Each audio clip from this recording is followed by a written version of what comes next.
first few months of parenting are intense. Sleepless nights, countless diaper changes, and a whole lot of figuring things out as you go. But here's the thing.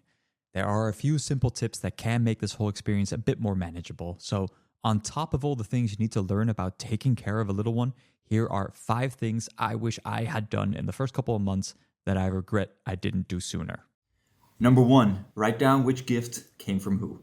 We are blessed with a lot of great friends and family, and when our daughter was born, we got a lot of gifts when it came from stuffed animals to toys to clothes to gadgets. And in those first weeks, like everything flies by. You're sleep deprived, things are going, you're learning so many new things, and you're getting all these amazing gifts from amazing people. And after a while, you just kind of forget who gave what. And then eventually our daughter started playing with the gifts from some of those people. And I was like, oh yeah, we got that from someone. And I really wanted to take a picture and just send that over to them and be like, hey, thank you so much for this. She's loving it. But I don't know who gave it anymore. And it killed me inside. It's just like, I wanted to show gratitude. And I think when you give a gift like that as well, it's just so nice to see it being used. So, it's just, for me, a missed opportunity. Write down who gave what so that you can thank them later with a personalized picture of your little one enjoying the gift that they gave.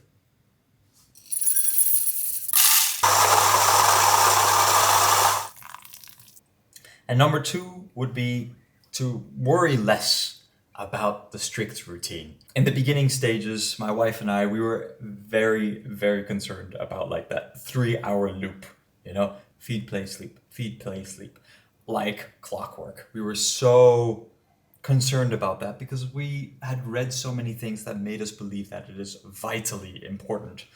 And it got to the point so much that our baby, our daughter, would sometimes be crying, and we'd try the diaper first, we'd try the pacifier, we tried to hold her, we tried many other things other than feeding her because it wasn't her time to feed yet for a while. And in the end, she was just hungry because milk flow wasn't all that good. So, like the moment that we let go of that rigid 3-hour routine, the better our lives became almost instantly. And not everyone has that exact same reaction. So this is exactly the point that it comes to it. Don't stick so much to it. Try it, see if it works. Babies are humans. They're not machines. They don't stick to such a strict schedule always. So try it out, see what works.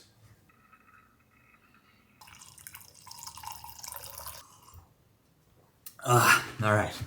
And the third and the fourth, they kind of go hand in hand. Like the third is, I wish that we had introduced the bottle to our daughter around 6 to 8 weeks while she was awake. And the reason why I say that is because around the 3-month mark, my wife's milk supply started dwindling a little bit. So we were required to go over to the bottle and to formula. But at that point, she would not take to the bottle. Like she really disliked it. But it was the only place that she could get some food.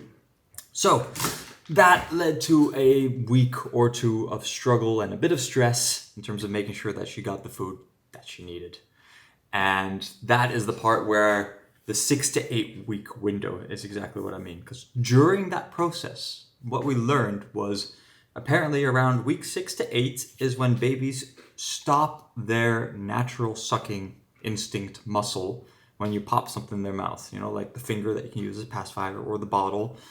From that point on, they're conscious of the fact that they can suck. And then at that point, they kind of get a preference. So what I used to do was I did the bottle in the morning, first thing, and it was kind of like a dream feed. But what could have been something that might have made the transition from breast to bottle a little smoother was to introduce the bottle to her in that 6 to 8 week window or before that while she's awake, so that she consciously is taking from the bottle, and then when she has to do that she isn't put off by it. So that's number 3. And then number 4 is I wish that we had done more research into the bottle that we were going to buy.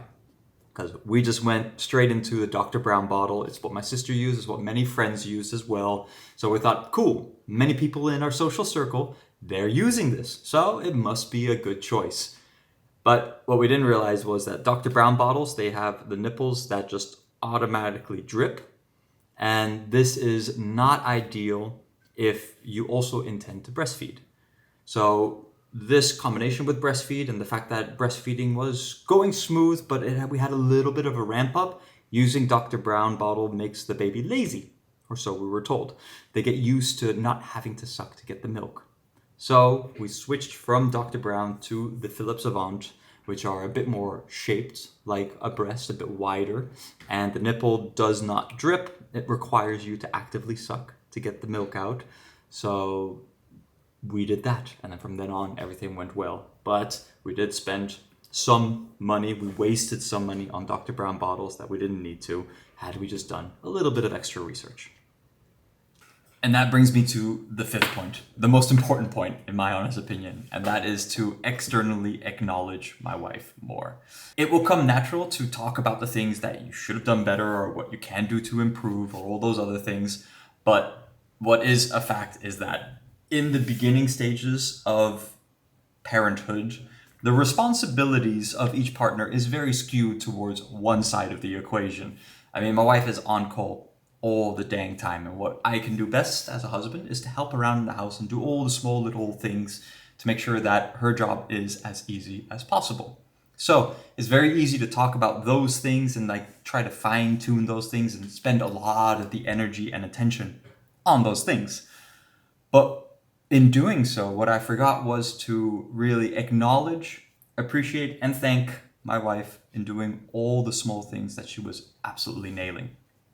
I did in my head, but I didn't verbally express it externally, talk about it, like she didn't hear it. She didn't know that I appreciated it as much as I did. So when I said things like, oh God, I'm so tired. Oh, I'm so exhausted. She's like, what the hell are you talking about? What about me?